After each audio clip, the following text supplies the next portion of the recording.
for reminding me. So your favorite or least favorite airport or random travel spot? I'll go first. Kate and I were reflecting. We travel a lot together on our least favorite airport, which is London City Airport. I don't know if anybody's ever been there, but it's everybody looks like they are at the end of their tether. And my husband's in the room, and he's just handing me a paper to say Lagos, Nigeria, where I've never been. So that's as random as we get. Raise your hand if you'd like to go next, Mr. Heyman. Thank you, Mrs. Basterfield. So I spent my first 3 years out of uni living first in Sierra Leone and then across East Africa. So lots of weird airports. I think the Mopti airport in Mali is a good one. I showed up 2 hours before my flight, and there was literally 0 people at the airport. It was chained up. It wasn't open until about 20 minutes before the flight. A plane came in, or a person came up, unlocked, let me in. The plane landed. We walked up and went off. Oh yeah, good one. Nice one. Who's next? I can go. Go on, Sam. I really hate the Naples airport. Naples, Italy. Really hate that airport. Hate that airport. Yeah. Thanks, Josh. I'm going to have to say Detroit is my favorite just because it's the local one, and when I'm there, it means I'm going somewhere, so that's always fun. Awesome. Who's next? Malky. Yeah, it was similar with the Pittsburgh airport because it's home. It has its own special thing. But, yeah. Brian. For me, it's the Atlanta airport. It seemed whenever I traveled through it, I ended up getting stranded there in some way, shape, or form. And my overnight strandings there were really, really uncomfortable. And walking the full length of the airport just to get out of it and find a terrible hotel room to stay in. Yuck. Kate.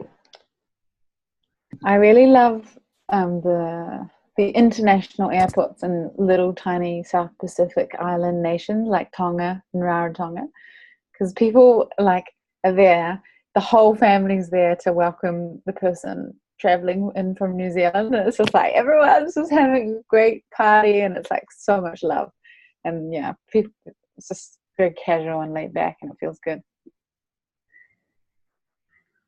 That's it. I'll go. Oh, what? Oh yeah, you go, Tom, and then Edson.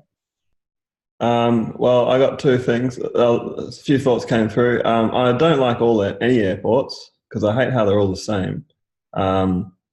And then I especially don't like LAX because if you want to get to anywhere in America from Australia, you have to go through LAX.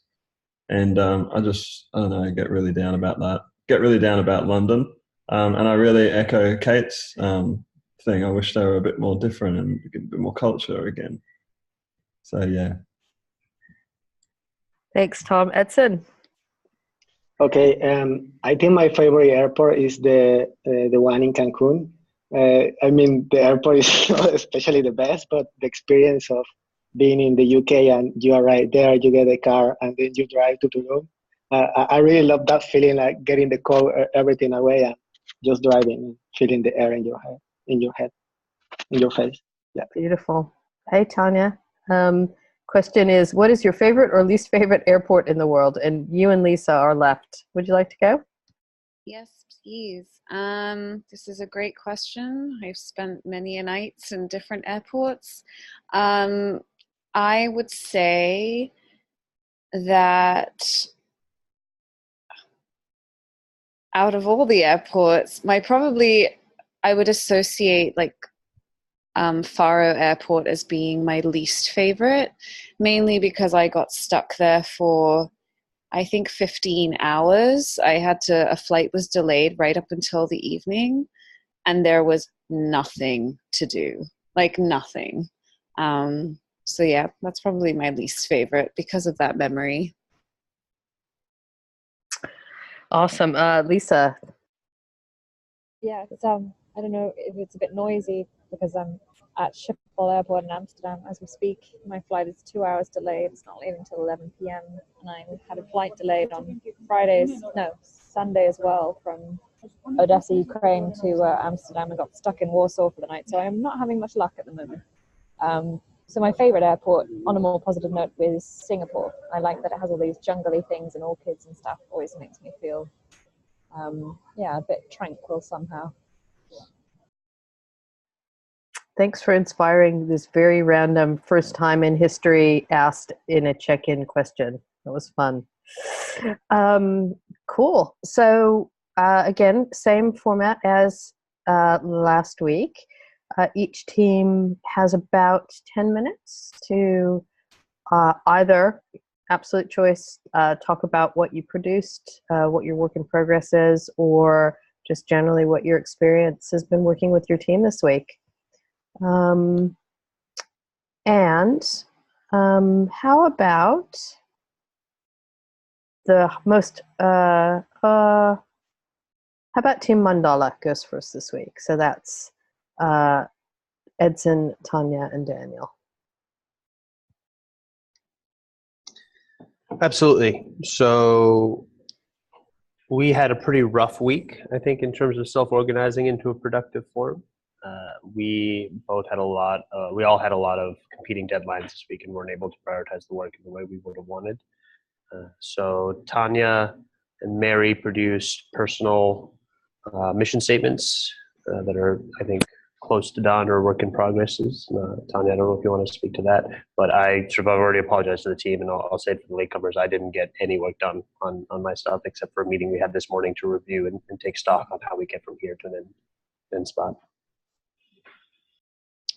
Yeah, I can echo Daniel. I think this week was like just trying to arrange schedules when there were so many competing deadlines, and then people actually being like out of office and not able to be in meetings because they were, I know like with Mary, for example, she's in like full day conference style meetings and just completely focused on that. So it was, Yom Kippur was this week too. So yeah, it was super challenging.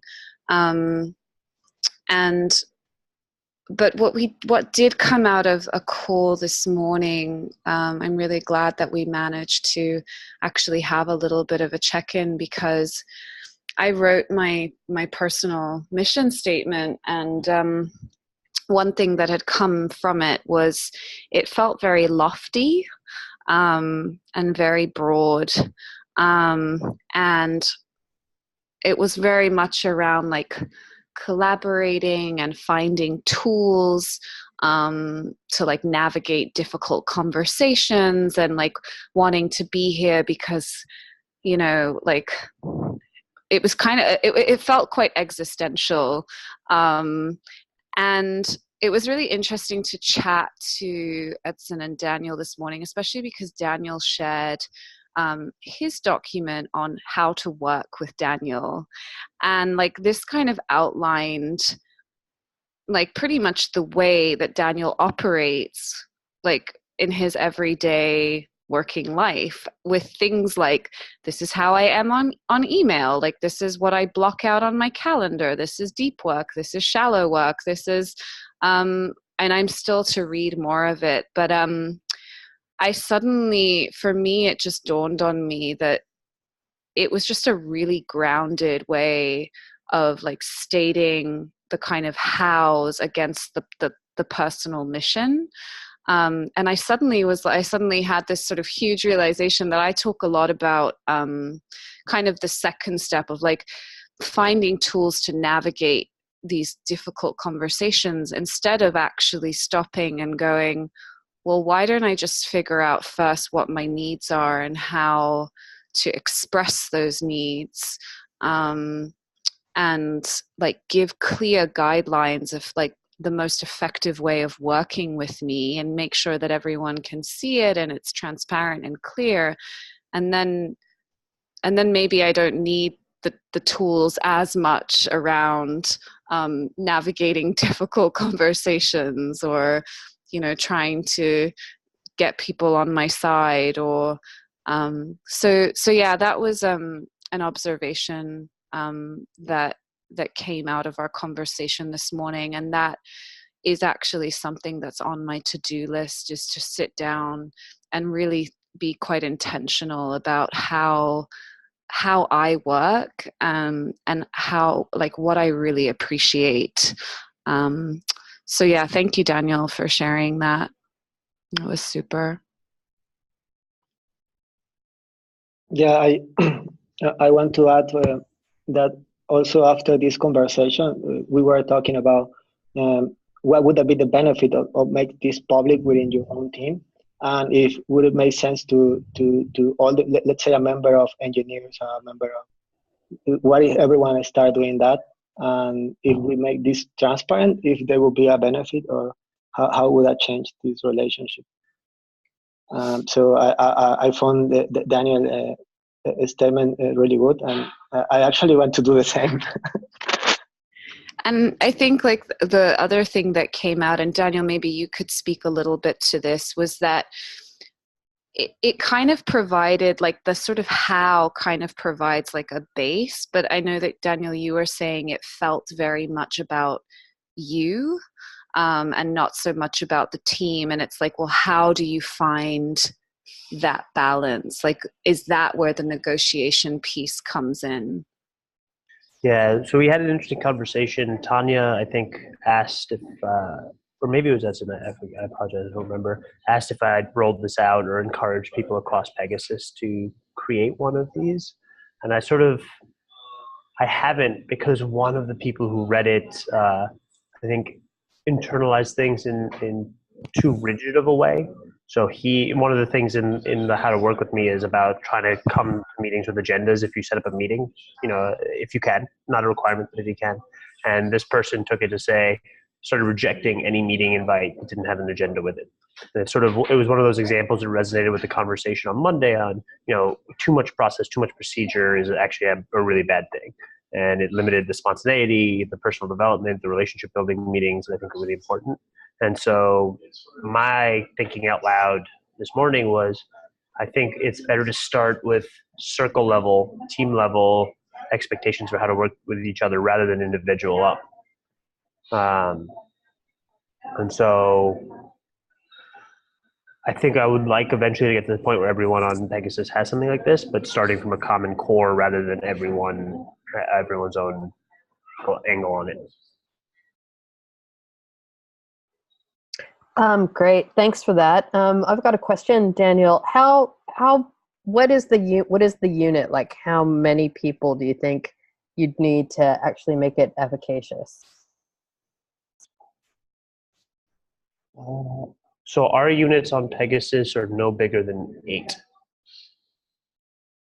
That's not a firm rule, but that's just sort of how we're arranged right now. That feels, I don't know. I guess I probably need to think about that more, but that seems like a reasonable number. Right. Thanks. In line with the Agile 2 pizza rule. Yep. Do you want to say what the 2 pizza rule is for those that might not know what that is?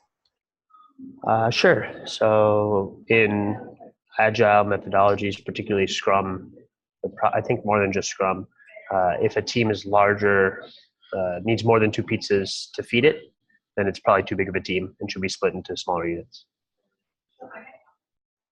Thank you. Any other reflections from Team Mandala, or any questions for the team?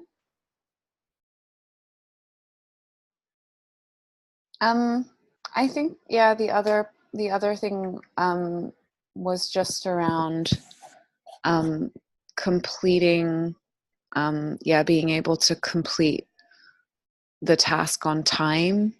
And I know, like, we just wanted to be able to share feedback that, if people were to, I suppose, going forward, like, be part of, if this was to sort of be rolled out across the mesh, like, of course, like, we all have the intention of doing the work, but I suppose if people like just can't because of schedules, is it okay to sort of push the deadline, to a few days after or to the next week? Yeah, I really, just building on that, for me, having the weekend is sort of where I handle my overflow, and it would be very helpful to have the weekend to tackle an assignment like this. Particularly the readings, which I did all of them for week one, and I plan to do all of them for this one, but it'll be over the weekend because the weeks are so busy. I think an important point was that I think the goal of this week was to make commitments between the team, right? Like the main point was how commitments can improve our relationships and also, different parts. However, so we were talking about, okay, what if we start making commitments between our team? We understand everyone is really busy. We have a lot of responsibilities. But what if we make a meeting, let's say, on Thursday at this time? And if everyone makes the commitment, then we agree to that. And the problem is that I think we are going to change teams, right? So that was a question, like, how can we keep trying to maintain this flow of commitments? Yeah, I echo that as well. It's in like so I know that in the first week, our team was actually really good at being like, okay, on a Tuesday, we're going to have a half an hour catch up so that we can set the sort of homework and tasks for the remainder of the week. And then on Thursday, we're going to have a 1 hour call to really discuss like the work that we've done so that Friday we can present. But then with the shift of team members, it makes it a little bit trickier to do that.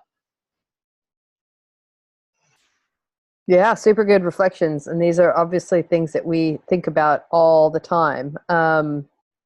And I think that definitely, so Fridays, just I guess to be clear, the expectation is not that you come on Friday with your completed work. And we absolutely understand that, using the weekend or whatever you need to actually ship is absolutely appropriate. So Fridays is more about kind of sharing your work in progress, reflecting on what you've learned. But the other thing that I've noticed is that with the extended deadline, sometimes it just doesn't get done. So really think about how you manage that. I think that what I see sometimes, especially because we'll ship the lesson plan for the next week on Friday or Saturday, oftentimes I get caught up with, what's coming up, and just actually don't kind of complete the work that you've done. So these are things to think about, but really, really, really valuable feedback. So thanks for that. Anything else for Team Mandala, or should we move on to the spirographs? I just have one question, paraphrasing from what I heard from Tanya into a question for Daniel. And what I think I heard was that perhaps this how to work with Daniel thing will have an amount of information that makes it clear how to best interact with you. And did I then hear that might perhaps subvert some of the difficult conversations that may come up because people have the information? I wanted to just understand if that's correct, given that it was a paraphrased understanding from Tanya, and dig into that if you'd be willing. Yeah, I mean, from my perspective, I think like the problems that I'm facing are because I haven't been completely transparent and clear about how I operate. And I think for me, I prefer to be really clear, to be really transparent. And it's probably more to do with my own triggers. I'll be honest about that and just say, like, it's very triggering for me when people think that I'm not doing enough, or I'm not doing, like, I don't know, when people like assume I might be slacking off, or like they say something that really challenges me and makes me think like, they think that my work is pointless. So in a way, like, I suppose just being like really open and being transparent and sort of saying like, this is how I kind of operate in the week, and this is why I like to work remotely. this is why I don't sit in an office, and I like to go and sit in corners and move around and like constantly change my location. Like, this is how I operate at the most optimum level to execute my work. Like, there's something in that, like, if I can just be clear about it and own it and just own that truth, then I maybe won't have to deal with the kind of what's happening sort of in the next step when like there's group meetings and there's some sort of assumptions that are flying around that make me feel incredibly uncomfortable. Mm-hmm. Okay, thanks for that So insight into how you work, Tanya. for Daniel, me, did you? yeah. So I mean, so very much this how to work with me. I prepared this 3 months ago and wasn't this exercise. I haven't done the sort of why and sort of the assignment here. For me, I think it's been helpful. I don't know if it's staved off any conflict. I'm not sure about that. I think it's more than anything been a commitment mechanism for me to sort of live up to the standards I hold myself to. Once you put it out there, it's sort of much more important you stick to it. I think it's been useful in some of the very specific tactical pieces of like, how do you schedule a Google meeting through the meeting links and stuff like that. I think in terms of actually improving my dynamics, the people who took the time to really read it, I think have already taken the time to get to know me very well. And I wasn't having conflict with in the first place. And then the other people who took the time to read it were people I already was having conflict with, who were just like looking for more information on me potentially. And I'm not sure that solves anything in this format, at least. Okay, cool. Thanks for that. And Lisa's put some questions in, but we won't ask you to comment on them here and now. Perhaps we can move this to the Slack channel. It would be great if you could put your link there, Daniel, and we can keep jamming on it if you're up for that, because it is a really cool example of taking some initiative. I'd love feedback on this, ideas and ways to expand it. It's a little out of date as well, so I need to dust off. Cool. Back to you, Suzanne. Nice one. Malky, Samantha, what did you learn? What have you done? Hi. Okay, so 2 of our team members are out. Looks like Travis's flight was delayed, and Camilla's sister is about to give birth, so she was sidetracked. We did get to connect yesterday as a team, which was great. We were able to set aside an hour, and 3 out of 4 of us were able to be there, which was great, and then individually catch up with the 4th member afterward, which was wonderful. And we had a really great conversation. I think overall we did get sidetracked by I think it's sort of natural that we end up discussing just how we're all feeling in this pilot and what we think about it. And it was really interesting to sidetrack for a second on that. It was really interesting to hear just the candidness of how everyone's feeling. And there was both the sort of the interest for what this has the potential to be, but also the very real skepticism, which I appreciate, because I know that I'm feeling some of that too, on just a level outside of those who opt in, right? Like this, in thinking that where we're at now, that this perhaps isn't for everyone, but to the other end, just a ton of learnings. And one of the biggest things that came out of that was just a continuous focus on what are the practical learnings out of this, the practical outcomes that on a weekly basis we can each take, if even just one piece, to then go and implement. And that was really awesome to hear how, for us, we all agreed last week was the team agreements, which was so incredible. And I know on my own team, that's not something we've implemented just yet, but it's already something that we're carrying through in conversations with our team, vision and that sort of thing. So that was really awesome to hear. Travis, took that back to Catalyst, and Camilla had a really wonderful way of summing everything up, so hopefully she'll be able to elaborate. I hope we can ask her to kind of fill us in on her perspective the next time. That was awesome. But back to the assignment, we all broke out between the 4 of us, and each focused on like something meaningful to us in the way that we work, or the way that we think groups can work well in terms of the social contract. And it ended up being that we each came up with a quote And then we took all of our own individual thoughts and put it into, I guess, an overall mission statement, if you would, that is broken down into who we are, what we do, what we don't do, and what we believe in. And that was cool. We came up with, like, this is like the ultimate who we are, right? So like who we'd like to be. We are kind, we are purposeful, mindful, transparent, respectful, empathetic. What we do, we keep commitments to each other. We empower each other. We work with each other's strengths. What we don't do, we do not use force or coercion. We took that from, obviously, last week's from Doug. We thought that was really powerful. We do not adhere to enforced hierarchy, and we believe in each other. So that was the outcome of what we worked on.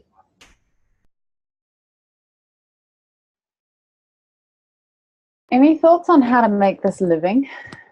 So that was say you were a team going forward to do your work, and how do you all think that you can make these contracts alive, which is a really necessary part of this and also quite hard?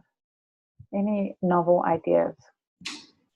I mean, I think that the first step is getting in a room and talking about it and getting everybody physically in the same place so they can at least have a conversation around broad agreements that you guys are going to make. I think that's the first step, in my opinion. Because if you don't have the time set aside or that space or that container already established, then it's like, okay, we can say something, but will it actually be adhered to? I don't know. Yeah, I agree. Yeah, you go. I would just say really quickly that I think this all comes back. The reason why team agreements, at least personally, was so powerful last week, in the sense of just this very like, whoa, that makes so much sense, and brought a lot of clarity to all this, to making the structure, is that all of this, for me, continuously ties back to those team agreements. And so on a practical, like, living level, I would agree with Sam that that's where it all begins. For me, like, I get really like annoyed because we say things, but then we go to environments that are different, or we don't act the way we say that we want to make things happen. So I feel there's a big disconnect. And like, I've been in so many things where we, we agree, oh yeah, let's agree values, and everyone comes up with shallow values, and so we never get really deep and deal with the real things, and it makes me really frustrated. And then I just because I know that we're not getting deep and we're not looking and searching internally and externally, and I'm just like, well, this is a pointless activity. And then so it's like, how do you take those just generic values and then go deeper so that it attaches to our human psyche, and we become more human, or we can feel the connection so that we actually get like traction. That's like the portal or the path I see forward to making traction happen, because I have seen it happen before in groups, but especially in a corporate environment, I've never seen it happen very well at all. And so how do you take the conversation and go from generic values to values that we deal with as they pop into our brain? That's the real sort of like challenge that I always try and see. And is it just about having more deeper, authentic conversations? I think so. That's what I guess, but I'm not sure how to sometimes bring that to a group of people and make them feel comfortable at the same time. Maybe I'm forcing something. I don't think you are. I think that this is the big question, right? Is how does it go beyond like the surface level? I'm curious, Sam and Malky, was there anything that you disagreed on? Was there anything that came up in it that you thought, oh, maybe not? Because I find also doing these exercises, like, it's just like the obvious stuff comes out, right? But it feels so obvious that we actually don't, we just kind of take it for granted and don't go beyond that surface level. We actually didn't, and I think that was because Travis, when we were talking about the thing, Travis, Camille, and I, we all feel very strongly this. I know I keep coming back to this foundational level of the team agreements, right? And I think in my opinion, a lot of what Thomas just brought up too is that that's the place where it needs to start to make it not generic, right? So to open the conversation, to sort of counter that also at the same time, though, before I finish that sentence, is that this is where I get stuck on that this has to be an opt-in opportunity too, right? Like it's challenge. These are challenging conversations to have because it's so vulnerable, right? Because it's like, this is like asking our whole self. I'll be very honest. This has been making me a little bit uncomfortable. Like the last 2 weeks, I was surprised like how my reaction's been. All to say, this is like very much about bringing our whole self, right? And these are not conversations that people are expecting, I think, in a work environment.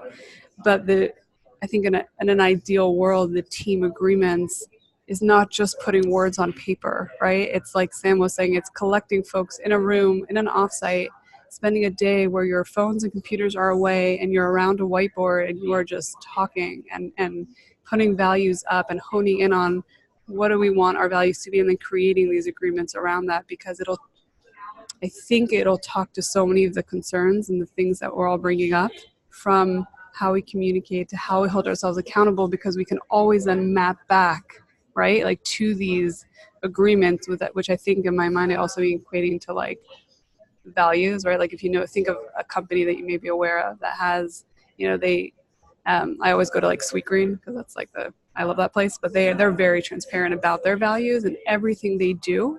And if you're a brand person at all, you can feel it, always talks back to their core values. And I think from that, creating team agreements can hopefully answer to some of these things so that it's not just jargon on paper, right? And that it is very living. And it takes work, like there's no doubt. Like a lot of this stuff, right, like is it means planning a trip, and it means people setting time to like invest time. But because we all agreed on the team agreements as sort of a foundational place to start, I guess it wasn't the most interesting conversation because we were all just like, yeah, and the conversation was definitely one-sided in a way, because we were all into what we were proposing. Totally.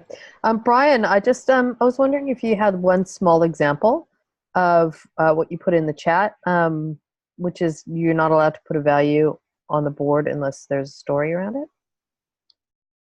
Yeah, so basically we did an independent exercise where we sat quietly with sticky notes and had to write down some values, I think similar to the types of things we did this week together as teams, many of us. But as we were doing that, the request was that for each one, to make it real and to help others understand what it means to you, because words on their own can be meaningless, please tell a story about a time you observed it in your past, or a time you felt you've lived it and you were proud of it. And it was the stories that started to create sort of a common language. So we started grouping and clustering all of these statements or phrases that we each had, but what was creating a common understanding. So we'd say something like, candid but kind, and then I'd tell a story about how Donnie had gone on a stand-up call with me and said, hey Brian, I really don't think it was the best idea that you made that announcement over email before the release went out. And it was because I think it sort of detracted from the momentum of our release for when it really goes. We should have gone for a bit of a big bang. And it was candid, it was kind, and I appreciated it. And I was able to tell that story about what Donnie did, and it meant that's candid and kind. And the idea with the retrospectives and keeping it alive is we did group and come up with some phrases that we agreed to and kind of voted to. And we're going to have to tell stories during the retrospectives of between the last time we met and now. What are the new stories that are going under these categories? Are there new categories emerging? Are some of these categories things we don't feel we're living? Amazing. Thank you. Can I just say one thing more just about, some of the best relationships I've ever had in my life have been business relationships, or some of the best business relationships. And and we have strong bondings because we have really deep conversations. And I haven't been in a job for 10 years. So I was very excited about joining the Mesh because, this world change that we can do, and I believe that you can do more as a group. But what I've realized is that employees don't have these deep conversations, whereas entrepreneurs and people running large groups of people do have these conversations every day. And so, maybe it's about, I've just noticed that trend. I've really noticed that basically. And maybe it's just people sometimes don't understand that they can have deep conversations, because you've got to have the real conversations if you're running a big show. So it was just, yeah, it's an interesting insight. Yeah. Sorry. And I do think it's a generalization, but I've found that as well. So I'm sure it does happen. It's really interesting. Yeah, definitely. Yeah. Any last questions for Malky or Sam? Or from, all right, Josh, Tom, Brian, it's yours.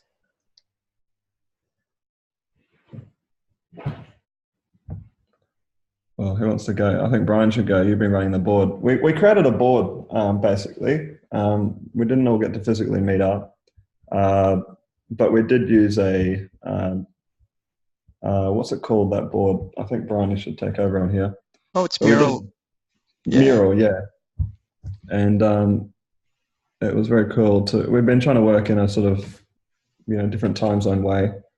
And we put up all our values, and then we did a vote. I think we should share it. Perfect. Yeah, I'd be happy to share. My reflections on the week as I'm pulling this up. Started off the week, with a bit of momentum. One of the things I appreciated the most about this week, and Thomas, I hope it's okay that I'm going to mention this in front of everyone. As we were organizing on Slack, I was describing some of the methods we'd used last week, and some of which felt successful. And Thomas was on my team, and he was kind enough to point out that he had a different perspective on that experience of the previous week. And I actually really appreciated the conversation that we had in a side thread there, Thomas, about what it's like in New Zealand trying to participate. And perhaps I was over celebrating an asynchronous method we'd used, and you had felt a little bit unincluded or uninformed as to what was going on when I thought you were. And so thank you for that feedback. And I thought that was an interesting dynamic this week. Okay, apparently I'm trying to connect to this Mural board. So we started in Mural because we were trying to manage the fact that we were struggling to get outside of working in Slack or a digital tool for conversations and coordinations this week. And so we started to, a couple of us, Josh and I, were able to hop on a call quickly and take a shot at creating a structure. And we sort of thought, hey, well, how about we each come up with different values, and then basically this was the agreements that we started to come to, and then we pitched them back into Slack to the rest of the team, and Saraswati and Thomas reflected, okay, yeah, this will work, and Mural was kind of exciting for us at first. So 3 to 5 sessions each. We started to vote.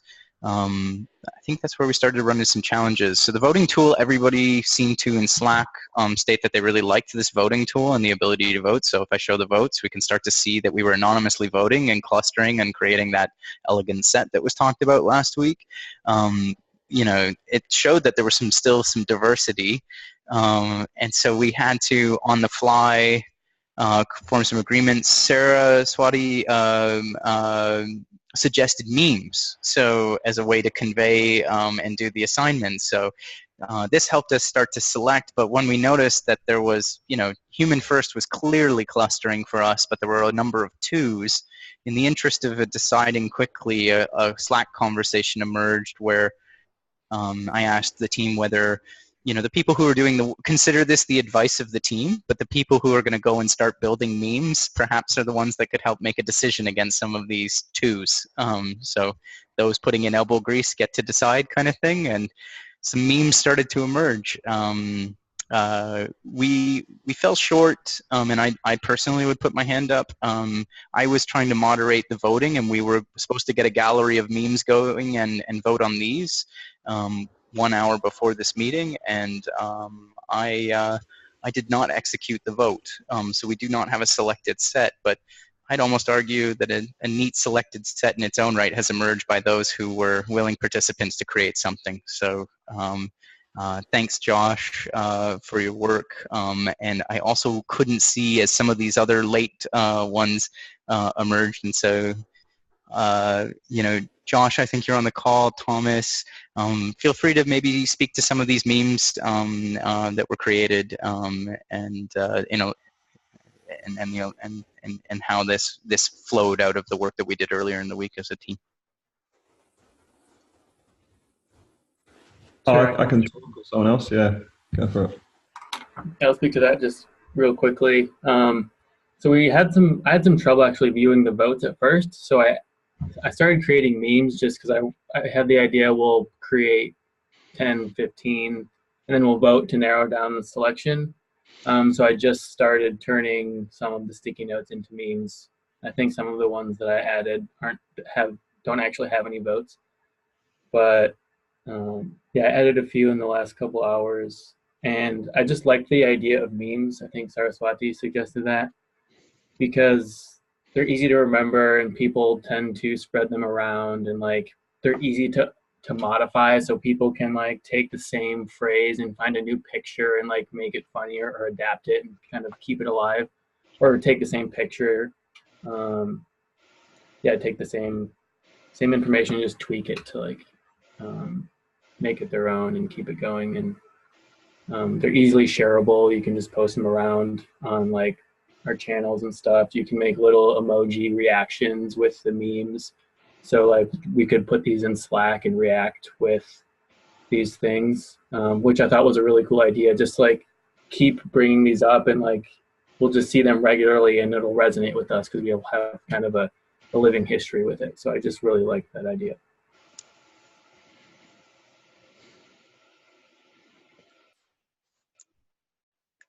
Awesome. I think, yeah, I really echo the memes. Memes, really. I think it's like it shows what page we're on, and it's so memorable. Yeah. I can say the memes actually and Saraswati's idea here and how this unfolded kind of inspired a conversation with my team here this week around the idea of those values that I was talking about earlier, and maybe some Slack emojis, some Slack custom emojis to help us be able to bump things that we felt reflect them in between retrospectives and, you know, in the moment. So thank you, team, for this cool idea of memes. I'm just like, my mind's going like, how can we use these even outside of this particular exercise, because they're very, very cool. Thanks so much for the creativity. Makes my heart sing. Questions, comments for this team?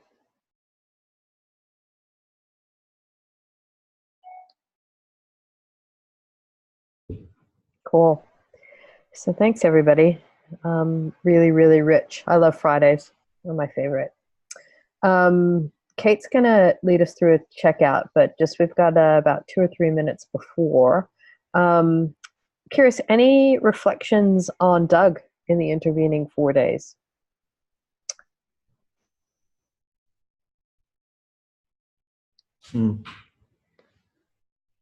Tom? Oh, no, I thought someone was talking. Oh, I was sorry. just saying, I thought you were raising your hand.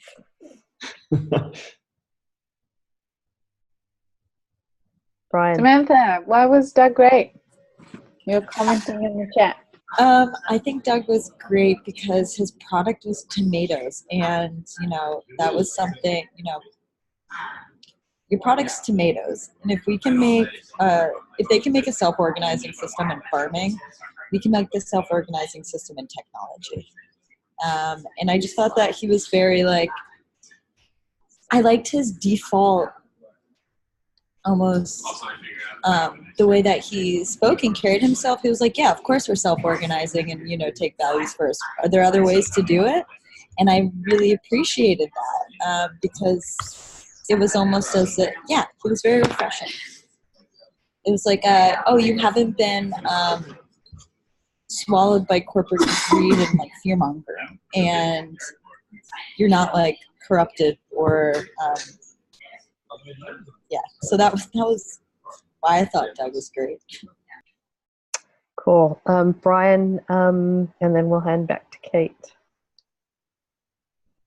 Yeah, my quick reflection was that I'd read a little bit about it from Reinventing Organizations and some online reading, and so just to see it represented in person and some stories attached to it was really exciting for me, and also uh, you know, being able to ask some questions last week and get some answers, it created a lot of opportunity reflection over the weekend. And I thought a lot about the simplicity of just the two values and talked about it a little bit with some of the other team members early this week. And it's just the one in particular and its simplicity was this concept of the commitments or committing with integrity as a team, and just how that if we made commitments and honored those commitments and then had methods of communicating, and so that was the part that was most interesting, was the communication around commitments that weren't met, and where Doug was willing to talk a little bit about how that was handled with some real stories.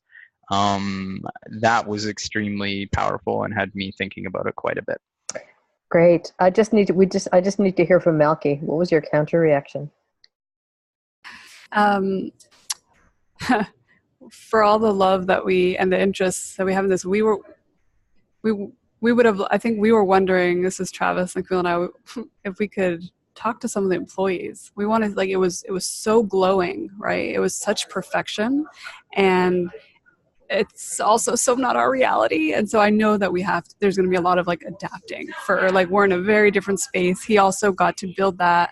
I think we all acknowledged this on Monday, or someone pointed this out, like he got to build that from the grounds up. This was in the very DNA, right? Like so that at the hiring level, these agreements and this thing was in place, right?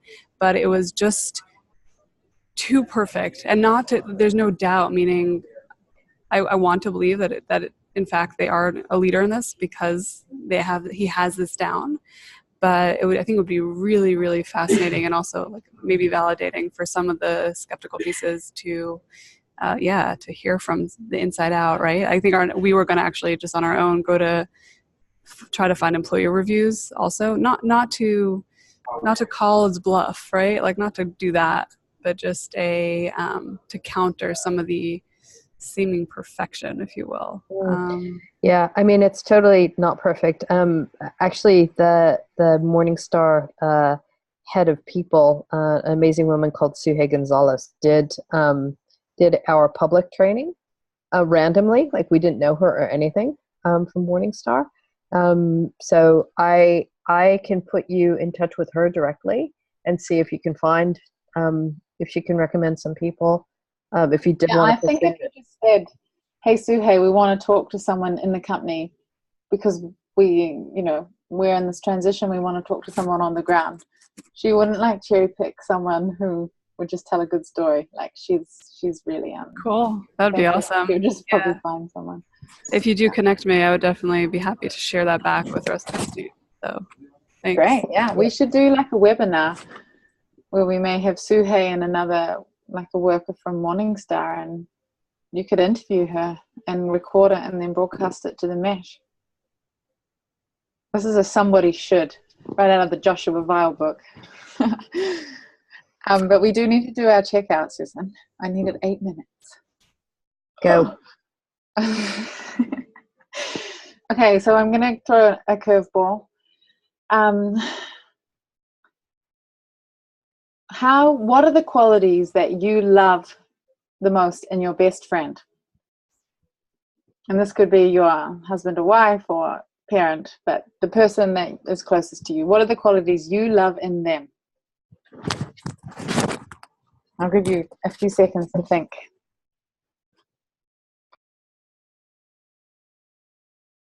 And I'll begin. Just because it's a few more seconds.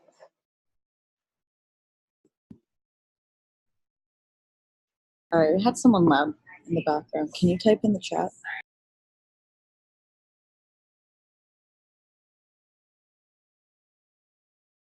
Okay. I think in this world I particularly get a lot of amazing feedback all of the time. But my best friend is like my biggest like supporter and fan, and it's just like this unconditional love and support no matter what. it's like, no, you did okay. You're okay. You're amazing. I love you. It's just like unconditional loyalty and support whenever I turn around, and it's super important to have that somewhere in your life, I think. And I'm very grateful to my friend for totally always being there 100% of the time. Who would like to go next? I can go next. Go ahead. We'll just say, I love that she both gives me shit, but also is my biggest support. And so the constant pushback is like so necessary, but also the, like hug when I just need a hug kind of thing is there too. So I think that's essentially comes down to just like honesty, right? And candidness. And that's sort of an important trait to me overall with people that I connect with, whether at work or my personal life. So Great, thank you. Who's next? Brian. I think I can riff on that one because mine was similar. My wife Amanda, the reason I wanted to be with her was because of that honesty. I always knew where I stood, good or bad, and always have since. And that means I don't have a fear of an unknown standing. And that was a lovely gift from her. Thank you, Brian. I'll jump in, building on that. So my wife, Jess, is always there for me, but she's definitely the first person to tell me when I'm thinking about a problem only from my perspective or from the wrong viewpoint. There are other approaches, and these for the honesty, but the challenge. Someone who challenges the way I think about the world and view the world has been really awesome to learn from and enjoy and be around on a regular basis. That plus a sense of humor, of course. It always helps. Oh yeah, that does help. Susan. Yeah, just riffing on that, like just somebody to be absolutely silly with. Like I spend so much time in my own head, and I get so tired of that. And just to have somebody that I can just make funny noises with, and he understands me, is pretty cool. I've experienced that. That's great. Who's next? I'll go. Yeah, my partner. Josh. My partner, I just experienced unconditional commitment from, and it's just a beautiful thing. She's the only one that listens to all the thoughts inside my head, and it's just this beautiful commitment, and we both have it. Yeah. Thank you, Thomas. Josh. You have to follow the trend with my wife has unconditional love, but it's not just for me, it's for a lot of her friends or all of her friends and family. And she's really good at taking initiative with relationships. Like if other people aren't reciprocating necessarily or haven't been around, she'll take the step and initiate or re-engage, which I'm really bad at, but I love that she's really good at. Thank you. Learning from our loved ones. I can go next. Go. So I think one of the things I appreciate more is a person who appreciates simple things in life. Like I'm an engineer and I spend so much time behind the computer, and then you are with another person who appreciates very simple things, and it's like, how can I enjoy that? But it's something very simple, but really, really awesome, and it makes me feel human again. So I appreciate those things. Beautiful. Thank you. Who have we got left? I'll go next. I'm a little choked up actually, guys. Like this is a really beautiful share for me. I would say just someone who's like radical acceptance and openness and a lot of cheerleading. And I echo the sentiments about having someone around who's silly and can make you laugh. And I'm sorry, like I'm coming out of a breakup, so it was really beautiful to just see that there's so many people who are in these wonderful relationships with people who just make their hearts sing. So it gives me hope, and I thank you. Thank you, Tanya. And yeah, we also have these friends for these times, I hope. Lisa? Yeah, I think I definitely resonate with the silliness of my sister and I have these crazy cat onesies that she bought from South Korea, and when we go home to my parents' house we both get them those and just can be silly, so I really value that because I'm a very serious person sometimes and get bogged down in work, so yeah, it's really fun to do that. And Samantha? So I've never had one best friend. I always have many different representative best friends throughout my life. But I've never in my life had one best friend at any point in time. Just one, that is. So I really value respect and loyalty. Like just knowing that somebody will defend me if I'm not in the room shows like some of the most baseline loyalty to me. But loyalty and respect are the qualities that I love in my best friends. Whew. Whew is right. Is that everyone? Yes. Yes. Thanks for sharing, everyone. We went mushy. I was like, we can't just have airports. That was very nice and beautiful call. Thanks, everybody. Have a great weekend. See you Monday. Bye. Bye. Bye. Goodbye. Bye. Bye.